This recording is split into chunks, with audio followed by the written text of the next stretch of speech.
Rwanda abantu bari hano barakekwaho gukoresha inyandiko mpimbano no kwigira icyo batari cyo bitiriye kwa abapolisi ngo watangiye hari uko umuntu aba yarakoze ariko akatsindwa. Uricuza iki? Icyo nicuza nuko nabigiyemo nkaba mpombye byinshi uyu munota nkaba ntunzweho na mikoro nk'umusitari kandi ndi umusitari w'igisambo nako ndi umusitari uhinga cyangwa woroha cyangwa ucuruza. Ko bivuga ko wita inspector of police Rutayisire ibyo barakubeshyera. Uyu mugabo uri hano bamwohereje uruhushya gutwara ikinyabiziga kuri WhatsApp nguru ntabwo yari yakarufashe ariko iyo tuza kuri umufatano uyu mugabo muri wanga mwari mumaze kuvugisha.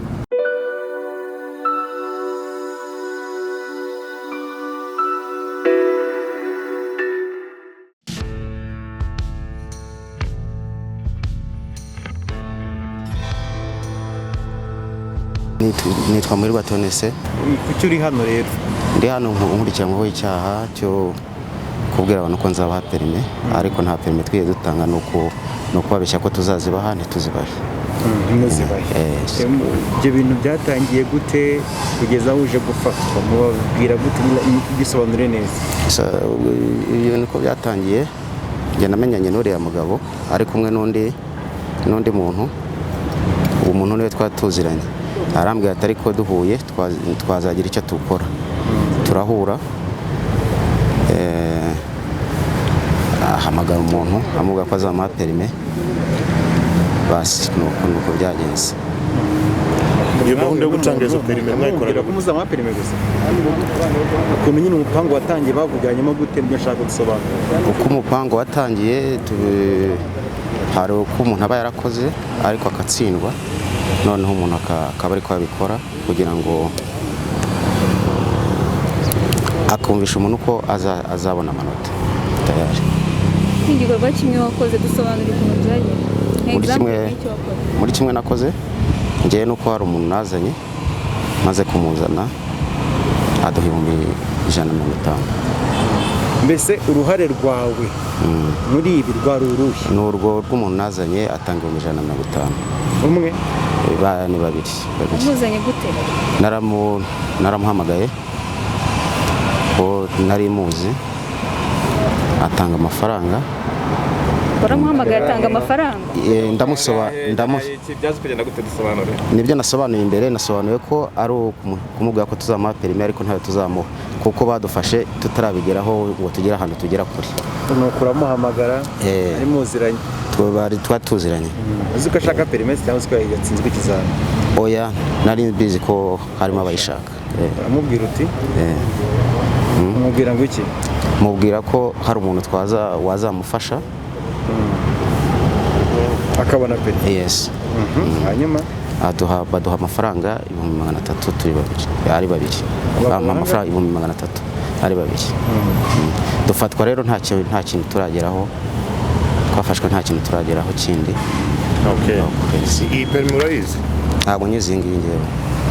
Nta perime watanze kuri WhatsApp? Ntayo nigeze ntanga, ntabwo nyizi rwose. Irebe neza kwanza. Ndayireba kuyireba ko ariko sinyizi. Ntabwo yizi? Ntabwo nyizi. Kuko ntabwo ngiye nta perime niyi ntanga kuri WhatsApp. Narabisobanuye na mbere hose. None se niki wicuza urahanga? Icyo nabwira abantu, icyo nabwira abanyarwanda nuko abantu bose bagomba kureba kure. Perime ntizigurwa. Zikorerwa muri polisi. Ubundi umuntu ujya gutanga amafaranga naye burya sinzi ko abatekereza. Sinibaza ubwenge abafite, perime ntizigurwa. Umuntu ajya ariyandikisha ku kizami agakora ikizami, amara gukora ikizami agatsinda bakamuha perime n'ubuntu ntago ari amafaranga. Abanyarwanda bakwiye kushijuka bakareba hafi. Uricuza iki? Icyo nicuza nuko nabigiyemo nkaba mpombye byinshi uyu munota nkaba ntunzweho na mikoro nk'umusitari kandi ndi umusitari w'igisambo nako ndi umusitari uhinga cyangwa woroha cyangwa ucuruza. Murakoze. Sibarore mabare na basi. Yego. Impamvu uri hano uyu munsi? Impamvu ndi hano bari kunkekaho ko nita umupolisi. Bankekaho ko nita umupolisi. Witira umupolisi? Yego. Witira umupolisi gute? Naba nitira umupolisi ngo ntange impushya. ntanga impushya za burundu ariko izo mpushya ntazo natanze. Okay, watangiye kwitirira umupolisi ryari?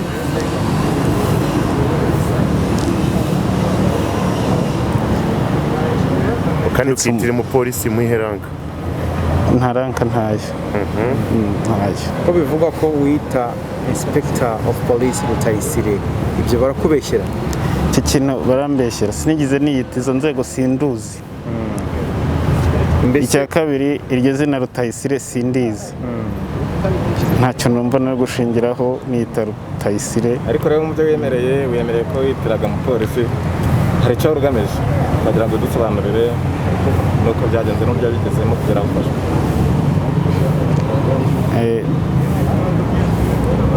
Ibyo byabayeho. Yego. Gute? Ariko nta rwego nitiriye. Ntabwo Byagenze Nta gute? rwego Wowe tudusobanurire ukuntu byagenze, ibyo uzi kuri wowe. Nuko nari mpamagaye umuntu, mbonye nimero ye ndayihamagara. Maze kuyihamagara mubwira ko ndi umupolisi. Mubwiye ko uri umupolisi? Amazi waba warigeze ukorera perimi? Ati narayikoreye. Ndamubaza uba hehe? Ati Rwamagana. Uzayisanga Rwamagana. Hano amafaranga 50,000.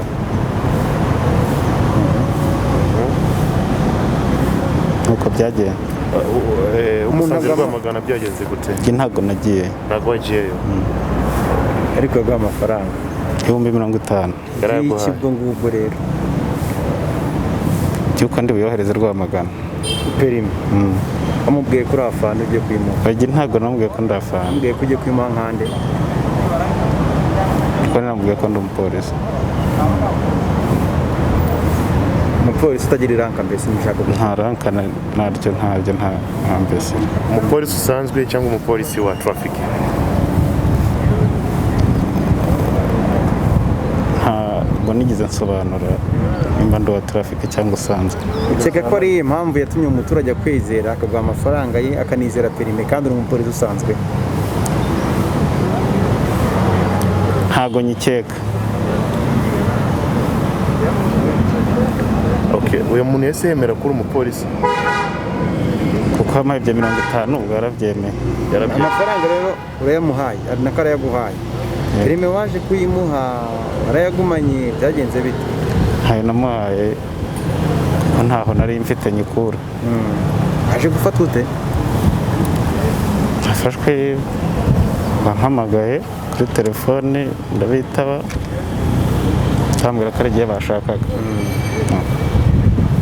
waje kubona ingame kuri telefone wohereje kuri WhatsApp mubeshya ko yayibonye? Mpamya ko iyo perime yabonetse kuri WhatsApp, yaba itarabonetse kuri WhatsApp yanjye. Nta na nimero yanjye yaba yarohereje iyo nimero, iyo perime.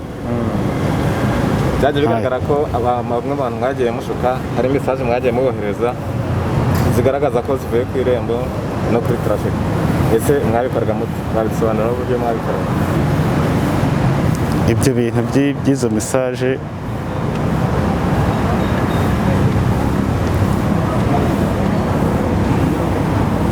bishobora kuba byaba bikorwa, ariko nanjye uburyo bikorwamo ntabusobanukiwe. nyine bamwe muri abo ngabo bahawe amafaranga ntimunabakorere perime, bizera kubera ama message babonye y'irembo wiyandikishije utsindiye perime, ibintu nk'ibyo ngibyo. iyo tekinike yo kugira ngo yakire message y'irembo kandi ari mu muyohereje, uvuga ko utayizi ubona bigenda gusa? Ndibaza nta muntu noroheje message inturutseho. hari amakuru avuga ko Iyi kandi perime urayizi? Iyi perime ntayo nzi. hari n'amakuru avuga ko Perime nzi ni iyanjye bwite. nibyo? Ntabwo ari byo. Nta telefone ngira ibaruyeho Rutayisire. Ntayo. iki rero wemera nk'icyaha ukanicuza iki ugatanga n'ubuye butumwa? Indi cyo nakamera nk'icyaha ni icyo cy'uko nabwiye ko ndi umupolisi agahita anyereza 50 bye. niyo wemera wariye? Niyo nariye, yewe. Nkaba nsaba umuturarwanda wese watekereza muri kese yanyu Kubona hagaragayemo amafaranga. umuntu witwa Robert Muhirwa byagaragaye ko aba mu gihugu cya Uganda. Yego. Ese uramuzi mwarakoranaga mute muri iki gikorwa mwakurikiye gushyira abantu? Robert icyo twaba twarakoranagaho cyangwa se uko namuzi sindamubona, nuko numvise ko ari utanga izo mesaje. niwe utanga izo mesaje. noneho uvuze ko uzizi rero. Icyo nziziho ni uko numvise ko bibaho nyine, sinzi igihe nimba bishoboka ariko numvise ko ari ubikora. mbese mesaje warazumvise? ubwo mwakorera ubugororangingo bwanyu mukareba ese zikorwa bite, ariko numvise ko izo mesaje zitangwa gusa njye ntayo natanze. None wadusobanurira gute niba wavuganaga n'umuntu mugapanga ibyo mupanga uko yabona uruhushya rwo gutwara imodoka nyuma akabona mesaje iturutse kuri transport cyangwa se irembo, watubwira ute niba utaruzi cyangwa mutari muziranye? Nta muntu nigeze nizeza iyo mesaje ko agenda buyimuhe, ntawe nigeze nyizeza. Hano waba warabonye mesaje ayikuye iwanjye rwose ntawe. wowe buriya mwakoranaga mute? Uyu mugabo turi inshuti, tumenyanye vuba. kugira ngo mufatane muri ibyaha ntaho bihuriye? Ntawe bihurira, ni afite icyo akurikiranwaho nanjye ubu nkagira ikindi nkurikiranwaho. Nawe ubutumwa watanga, icyo wabwira abandi bashobora kugaragara muri ibi bikorwa cyangwa batarafatwa? Hari umunyarwanda waba akora gutyo, ubutumwa namuha ni uko polisi y'igihugu ifite umutekano uri hejuru, yabireka agakora ibindi bimuhaye amahoro. usanzwe wakora mu kahe kazi? Ndi umushoferi, utwara imodoka yihe? imodoka ntoya. ntoya. Yego. ukora taxi mu gihe? Ni ibiraka. ukora ibiraka. Yego. witwa nde, bimeze bite? Njye nitwa Jean Paul. Ku itariki 11 z'ukwezi kwa gatanu nahamagawe na nimero, nagombaga kujya gukora ikizamini cya perimi ku Kirehe. Mpamagara sinagiye kubera impamvu z'akazi. Nahamagawe na nimero nka saa 2 za nimugoroba. Nimero irambwira ati njyewe ndi umupolisi, twari turi kumwe mu kizamini, ariko turimo kureba impamvu abantu batsinzwe kugira ngo tugire ibyo duhindura mu mikoreshereze y'ibizamini. Njyewe ndamubwira ati ntabwo nagiye Kirehe, ntabwo nagiye mu kizamini kubera impamvu z'akazi. Ahita ambwira ati ibibazo biri bube bike. Ambwiye ko ibibazo biri bube bike, ahita ambwira ati wowe uri ufite n'amahirwe. Amahirwe ufite ni uko mu mwanya wawe nta kintu twigeze twandikamo, uramutse ubonye fanta twagufasha. Fanta narabyemeye, umuntu urumva ukeneye perimi icyo ari kimwe, ikindi noneho ni nk'ibintu wagira ngo birakwizaniye. Ndabyemera, ndayamwohereza, amwohereza amafaranga 120.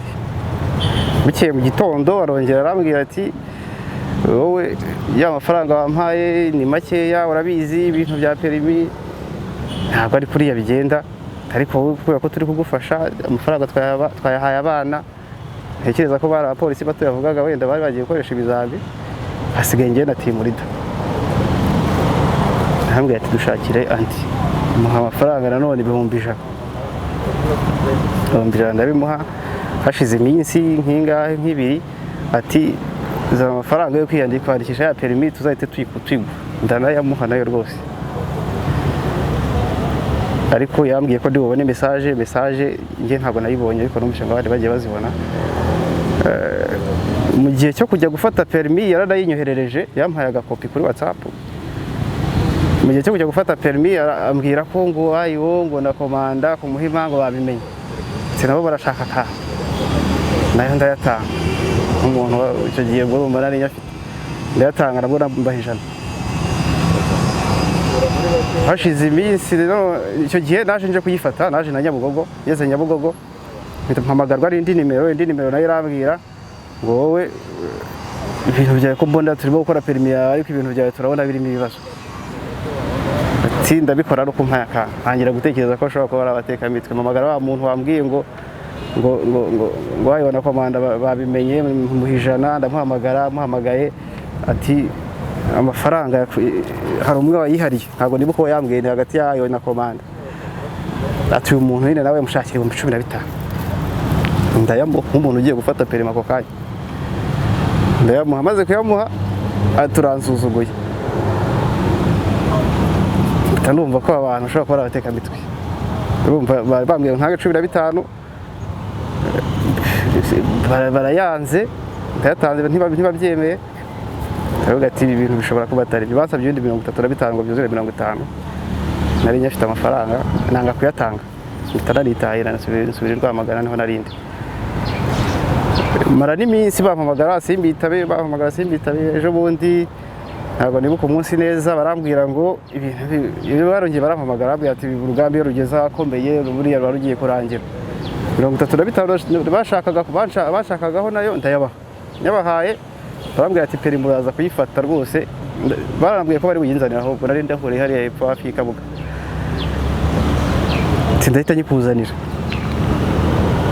perimi, arambwira ati ngize ikibazo ntabwo ndi buzi, uzayihuva bibone ejo bukeye ubwo ngubwo ndamuhamagara, arambwira ati nayihaye umuntu, nayihaye n'icyaje wa Rwamagana arayikuzanira, n'icyaje wa Rwamagana ntekereza ko ari uriya mugabo w'inyuma uyu waha, n'icyaje wa Rwamagana aranampamagara ndimo kuza i Kigali, ndamubwira ati simbanika, kubera ko ntabonekaga, ndamubwira ati ninza ndakubwira mpageze ndamuhamagara, arambwira ati nicaye ahantu ndimo kuganira ikiganiro cya nimugoroba, nimvamo ndakubwira mu minota mike, ntabwo yatinze kumbwira cyane, ariko arambwira ati rero ntabwo biri bushoboke, ntabwo turi bubonane, ahubwo nari nicaye ahantu, Rutayisire wampamagara bwa mbere yambwira ko yitwa Rutayisire yambwiye ko uri umuntu w'umugabo wagura n'agafanta, hano hari agafagitire twari twicaranye na fande, wagira akafanta wohereza nkishyura, ejo hasigaye tukabonana mu gitondo, mwohereza 20,000, bukeye mu gitondo muhamagaye ntiyitaba, ku mugoroba ndongera ati ndi muri biro, nyoherereza 30,000, ndi mugoroba fagitire yatubanye ndende, nyohereza 30,000, asigaye umusange muri biro, ndagenda koko mba nabanje kwanga kuyohereza, ndagenda ngeze kuri polisi Rwamagana, naraninjiye ngeze kuri polisi barambwira ati mbanze nkarabye, ariko mbere yo gukaraba ubwo yarabaze no kumpamagara abwira ngo ko ntayohereza, ndabubwira ati ibyo ari byose ndaje ndayafite, ntunteze ibibazo ariko nawe ubyishyiramo, ndayamwoherereza, ngiye kuri polisi ndakarabye, mu gukaraba muhamagaye arambwira ati guma ngaho ku marembo, ndasohoka mu kavatiri k'umweru urambona, ndamutegereza kugeza mubuze nditahira, ejo nka saa 8 ubwo nakomeje kujya naramuhamagara muri iyo minsi, ntabwo biri kera niba musibe, ejo uyu munsi turi mu cyumweru, nko kuwa 4 cyangwa kuwa 5, ejo nibwo nahamagawe na polisi, bambwira ko hari abantu babona banzengereje, banansaba kuza ngo bamfashe, nibwo urwego ndimo hano rero naje hano ngo bamfashe. So iyi perime iraguha Jean Paul ndiyanjye, ninde mubari ari wakohereje? ntabwo muzi, mu by'ukuri nta n'umwe twigeze tubonana, ntawe nzi, gusa yarayiyohereje kuri WhatsApp ahita anayisiba, ariko kubera ko mfite GB WhatsApp ntabwo yigeze isibamo, njye narayigumanye, niyo mpamvu yibona. Fanda abantu bari hano barakekwaho gukoresha inyandiko mpimbano no kwigira icyo batari cyo, biritiriye kuba abapolisi bajya guhimba impushya zo gutwara ibinyabiziga, barya amafaranga abaturage, kandi ntabwo byemewe. Ibi tubigarukaho kenshi, ariko tuyoberwa impamvu bidacika, aho abaturarwanda bumva yuko agomba gushaka inzira z'ubusamo zo kubona icyo akeneye, kandi hari amategeko n'uburyo bikorwamo. Reka tuvuge kuri iki kibazo cyo gukora impushya zo gutwara ibinyabiziga. Umuntu akora uruhushya rwo gutwara ikinyabiziga rw'agateganyo akarubona iyo arutsindiye, akorera uruhushya rwo gutwara ikinyabiziga mu buryo bwa burundu akarubona iyo arutsindiye, ariko iyo urutsindiwe usubiramo cyangwa se urasibira. Turabizi neza yuko iyo umuntu udashoboye gutsinda ikizamini wongera ukagikora. Icya kabiri ni uko niyo utashoboye kujya kugikora nk'uko uyu nguyu batse amafaranga bivuga, bigaragara nyine ko wagize akazi ukareka kujya kugikora ukora icyo kizamini ukazakora uruhushya ubutaha. Ariko guhitamo yuko uri butange amafaranga kuko wabuze umwanya ukora akazi, kuko ngo ndakorera amafaranga reka nyatange njye kugura uruhushya rwo gutwara ikinyabiziga, ntabwo ari byo. Urabihomberamo utanga ayo mafaranga, ariko n'urwo uzabona ntabwo ruzaba rwujuje ubuziranenge, ko n'urufatano uzafatwa nk'uwo waruguhaye. Igikiza bano bantu batanga aya mafaranga nuko akenshi dufata abayabasaba batari babaha izo mpushya. Urugero, uyu mugabo uri hano bamwohereje uruhushya rwo gutwara ikinyabiziga kuri WhatsApp Inkuru, ntabwo yari yakarufashe. Ariko iyo tuza kuri umufatano, uyu mugabo muri wangaha mwari mumaze kuvugisha, nawe yajya gufatwa nk'aba ngaba bamwambuye amafaranga, kuko agomba kuba akoresha inyandiko mpimbano. Tubakangurira abanyarwanda rero kumenya inzira zinyurwamo kugira ngo ubone icyangombwa icyo ari cyo cyose mu buryo buteganywa n'amategeko. Nta mpamvu zo gushaka inzira z'ubusamo. Mu gihe bitari byagaragara yuko abantu bose babyumva, bazakomeza babihomberemo batanga ayo mafaranga, ariko nabigiramo uruhare bazakomeza bafatwa nk'aba ngaba. Ntabwo rero tuzarambirwa, tuzakomeza dukore ibi bikorwa byo guhiga bano bantu. Dupfa kuba tumenya amakuru cyangwa se umuturage aturegeye. Si ubwa mbere mwerekana bafatanya impapuro mpimbano, ni icyaha ubona ko gicika cyangwa ubwiyongere burahari? Ubundi twebwe twakwifuza yuko cyacika, ariko kubera ko tudategeka abanyabyaha cyangwa tutari no mu mitima y'abashaka kubikora kubera inyungu zabo bwite, icyo tuzakora gusa ni ukubafata. Ntabwo rero bizaba ubwa mbere kubazana cyangwa ubwa kabiri, ahubwo tuzakomeza kubahamagara tubereka abo twafashe barimo kwica amategeko.